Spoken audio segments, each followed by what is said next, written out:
छोटी, तुम मुझे अपनी जेठानी नहीं अपनी बड़ी बहन समझो और बड़ी बहन के पैर नहीं छूते। ठीक है दीदी जी, आज से मैं आपको भाभी नहीं दीदी ही बुलाऊंगी। देख लो भाभी, आपकी बहुओं में तो गहरी दोस्ती हो गई है। अब आपका पता साफ हो गया। ये क्या बड़ी बहू, ये पर्दे किसने बदले?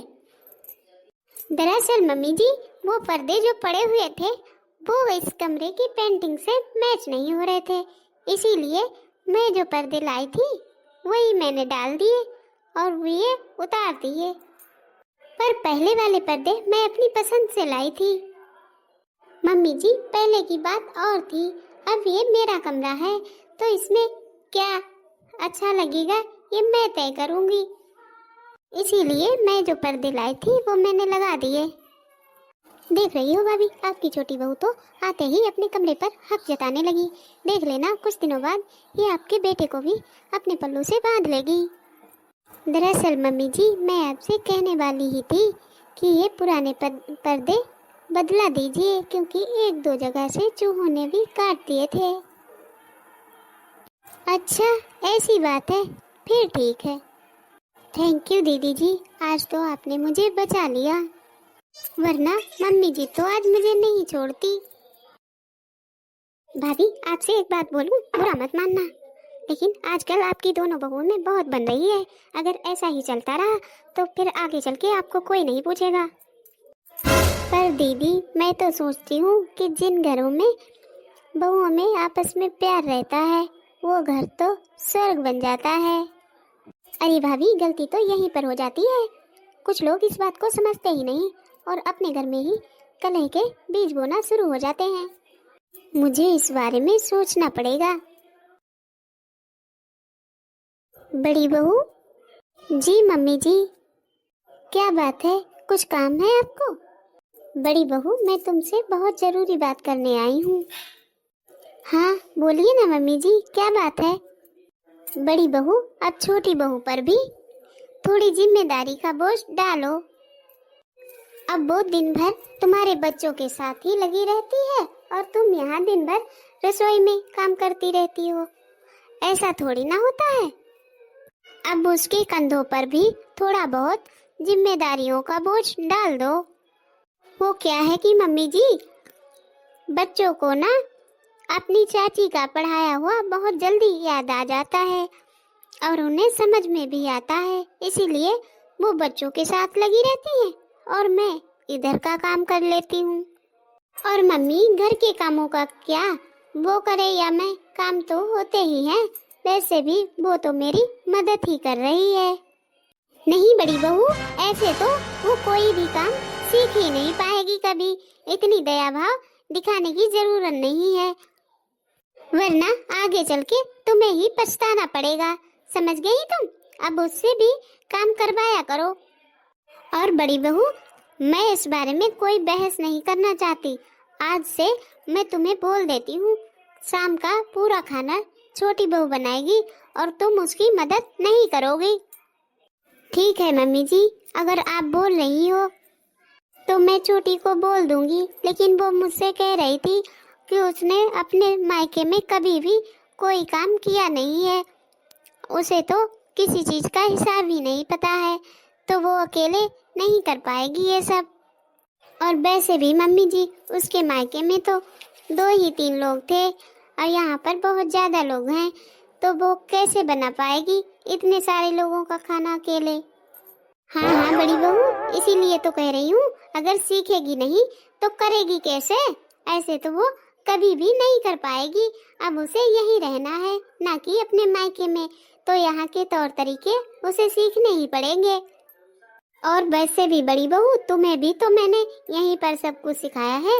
अरे अपने मायके से तो तुम थोड़ा बहुत ही सीख कर आई थी, मैंने ही सिखाया है ना सब कुछ। इसीलिए कह देती हूँ, आज का खाना छोटी बहू ही बनाएगी। ठीक है माँ जी।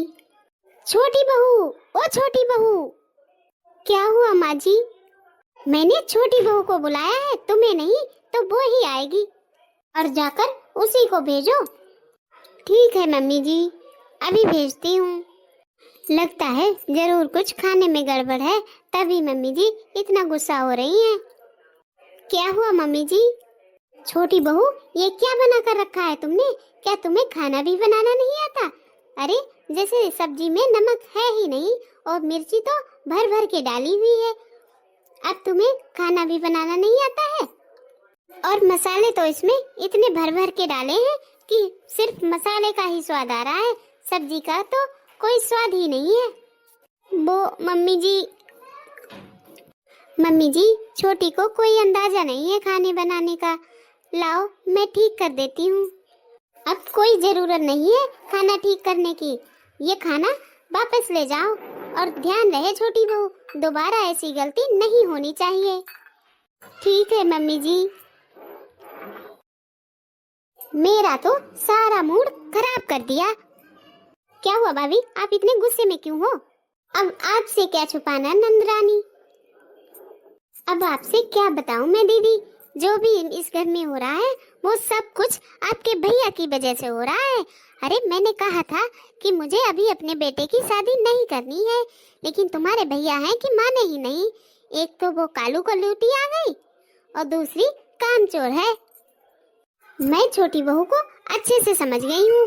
उसे क्या लगता है कि अगर वो काम बिगाड़ देगी तो उसे दोबारा नहीं करना पड़ेगा।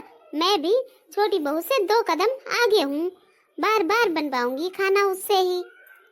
सही कहा आपने भाभी, बिल्कुल सही कहा। मैं तो पहले ही कह रही थी आपसे, ये आजकल की बहुएं बस सास को ही झोंके रखना चाहती है गृहस्थी में। अरे एक हम थे कि हमारे जमाने में सास रसोई झांकती तक नहीं थी, लेकिन आजकल की बहुओं की तो आंखों का पानी ही मर चुका है। उन्हें तो कोई फर्क ही नहीं पड़ता। देखा दीदी आपने, मम्मी जी कैसे बुआ जी से हमारी बुराई करने में लगी हैं। हाँ छोटी, ये कोई आज की नई बात नहीं है। मम्मी जी तो हमेशा से ऐसे ही करती आई हैं और मुझे तो पूरे रिश्तेदार में, मोहल्ले में, हर जगह शर्मसार ही करती आई हैं, और वो भी सिर्फ मेरे रंग की वजह से। फिर भी मैं हमेशा चुप रही। लेकिन दीदी मैं चुप नहीं रहूंगी, मैं चुप रहने वालों में से नहीं हूँ। मैं मम्मी जी को सबक सिखा के रहूंगी। अरे नहीं नहीं छोटी, तुम ऐसा बिल्कुल भी मत करना कोई भी काम। अरे लोग क्या कहेंगे, क्या सोचेंगे तुम्हारे बारे में। दीदी आप ही सोचिए कि जिन लोगों से मम्मी जी बुराई करती हैं, क्या बुढ़ापे में ये लोग मम्मी जी को रोटियां देंगे? और ना ही ये बुआ जी आएंगी इनको रोटियां देने बुढ़ापे में। अरे सच कहूँ दीदी, तो मम्मी जी खुद ही अपना बुढ़ापा खराब कर रही हैं। अरे जिस दिन हम लोगों ने काम चोरी दिखाना शुरू कर दिया ना, उस दिन मम्मी जी चैन से 2 मिनट किसी के पास बैठ भी नहीं पाएंगी। अरे बस छोटी बस, और कितना गुस्सा करोगी? माँ जी की तो आदत ही है ऐसी। अब तुम शांत हो जाओ। ठीक है दीदी, अगर आप कहती हैं तो मैं अभी कुछ नहीं कहूँगी। और हाँ दीदी जी, अगर मम्मी जी ने दोबारा कुछ कहा तो फिर मेरा मुंह बंद नहीं होगा, फिर मैं इन्हें सबक सिखा के रहूंगी। अरे काम का काम करो, ऊपर से इनके ताने भी सुनो। बड़ी बहू। हाँ माँ जी, मैं सोच रही हूँ कि छोटी बहू की सुहाग लेकर आ दूं, क्योंकि पिछली बार वो बहुत जल्दी चली गई थी, इसीलिए रह गया था सब कुछ। तो इस बार बुआ जी भी है तो बुआ जी के सामने ही कह दूं, सब औरतों को बुला लूं। हाँ ठीक है माँ जी, जैसा आपको ठीक लगे। तो ठीक है बड़ी बहू, मैं बुआ जी के साथ जाकर थोड़ा बहुत सामान ले आती हूँ, लेकिन तुम छोटी बहू को समझा देना अच्छे से कि वो मोहल्ले वालों के सामने ज्यादा चपट चपट ना करे, क्योंकि उसकी जुबान बहुत लंबी है। उसे अच्छे से समझा देना, कहीं ऐसा ना हो कि वो हमारी नाक कटा दे मोहल्ले वालों के सामने। ठीक है मम्मी जी, मैं अच्छे से समझा दूंगी। तो फिर ठीक है बड़ी बहू, तुम छोटी बहू की गौरारी की तैयारी करो, तब तक मैं मोहल्ले वाली औरतों को बुलावा दे आती हूँ। और हाँ, अपनी देवरानी को अच्छे से तैयार कर देना, सारे गहने भी पहना देना, मेरी नाक ना कटवाए मोहल्ले वालों के सामने। ठीक है माँ जी, मैं अच्छे से कर दूंगी सब कुछ। ठीक है, फिर मैं जा रही हूँ सबको बुलाने, तुम तैयारी कर लो। छोटी भाभी, आज तो आपकी सुहागले हैं, तो आपको ही बहुत ही बढ़िया बढ़िया भजन और कीर्तन सुनाने होंगे। अच्छा जीजी, अगर ऐसी बात है तो फिर मैं सुना देती हूँ, लेकिन हाँ, पहले मैं देवी गीत सुनाऊंगी और उसके बाद में मजाकिया गीत सुनाऊंगी। ठीक है बहू रानी, जैसी आपकी इच्छा, तो हो जाए एक बढ़िया सा देवी गीत। बोलो अम्बे माते की जय। जय हो। आ जाओ मेरी दुर्गे मैया, सिंहासन तेरा खाली है। आ जाओ मेरी दुर्गे मैया, सिंहासन तेरा खाली है। एक अंधा खड़ा पुकार रहा, रो रो के नैना मांग रहा। अंधे को नैना दो मैया, वो आया शरण तुम्हारी है। अंधे को नैना दो मैया, शरण तुम्हारी है। आ जाओ मेरी दुर्गे मैया, सिंहासन तेरा खाली है।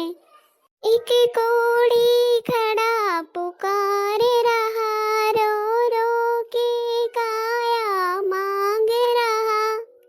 एक कोढ़ी खड़ा पुकार रहा, रो रो के काया मांग रहा। कोढ़ी को काया दो मैया, वो आया शरण तुम्हारी है। कोढ़ी को काया दो मैया, शरण तुम्हारी है।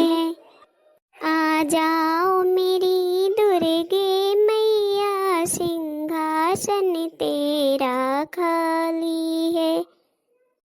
एक वाजन खड़ी पुकार रही, एक वाजन खड़ी पुकार रही।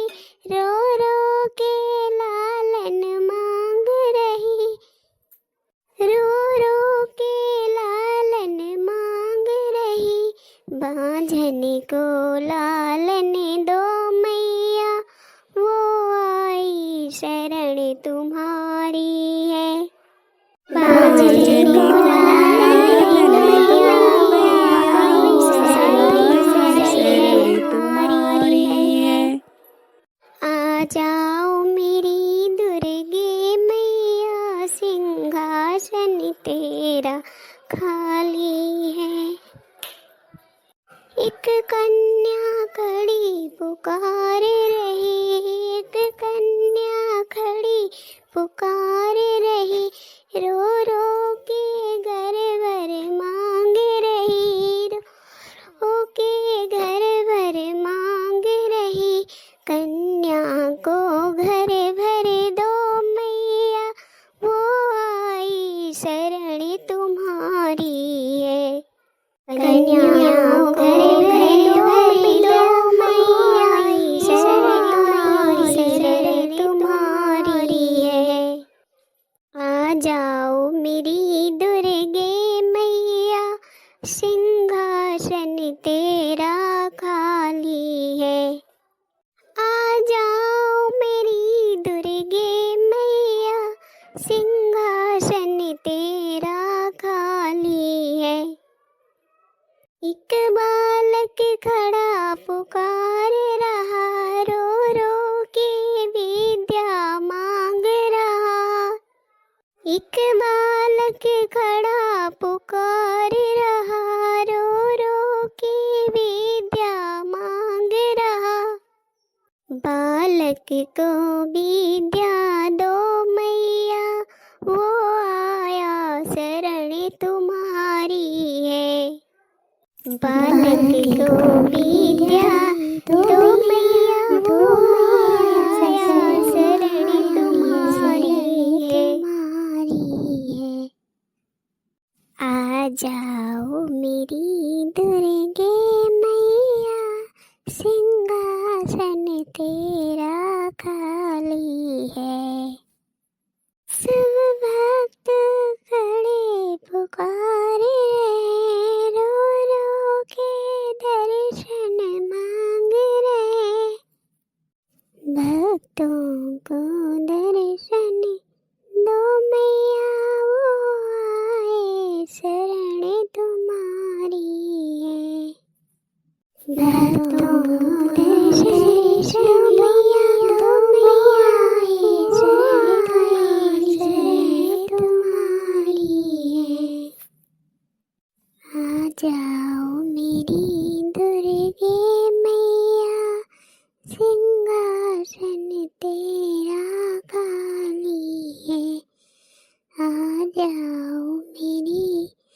दुर्गे मैया सिंहासन तेरा खाली है।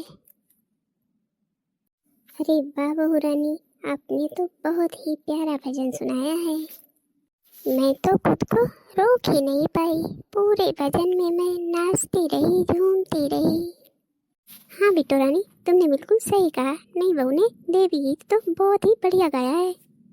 हाँ तो जीजी, बहू ने भजन तो बहुत ही बढ़िया गाया है। ऐसे ही थोड़ा ना मैं उठा लाई हूँ अपनी बहू को, बहुत ही ठोक बजा कर लाई हूँ।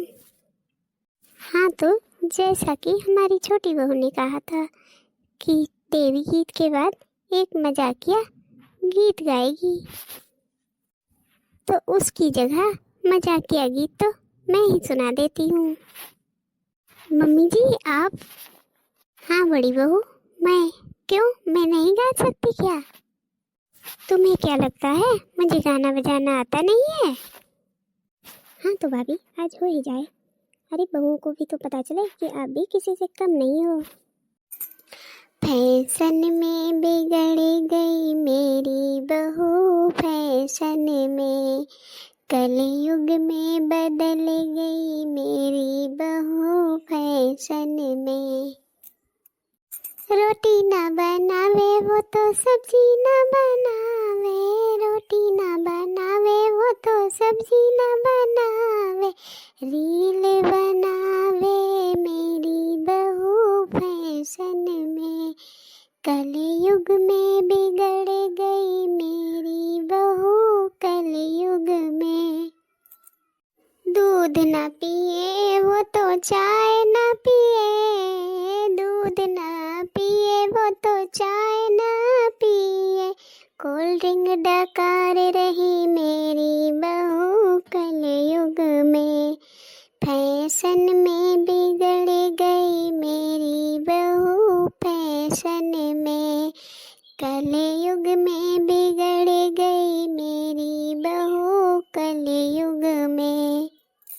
दाल ना खावे वो रोटी नहीं खावे, सब्जी नहीं खावे वो रोटी नहीं खावे, मैगी खाए रही मेरी बहू, फैशन में कलयुग में बिगड़ गई मेरी बहू, कलयुग में।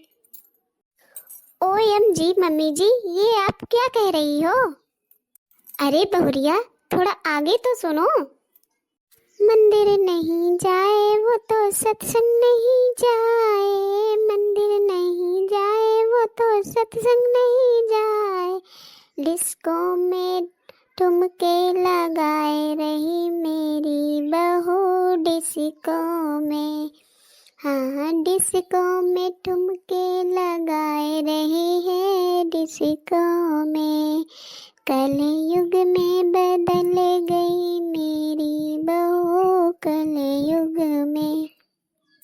फैशन में बिगड़ गई मेरी बहू, फैशन में कलयुग में बिगड़ गई मेरी बहू, कलयुग में। अरे वाह भाभी, आपने तो बहुत अच्छा गीत सुनाया है, मजा ही आ गया सुनकर।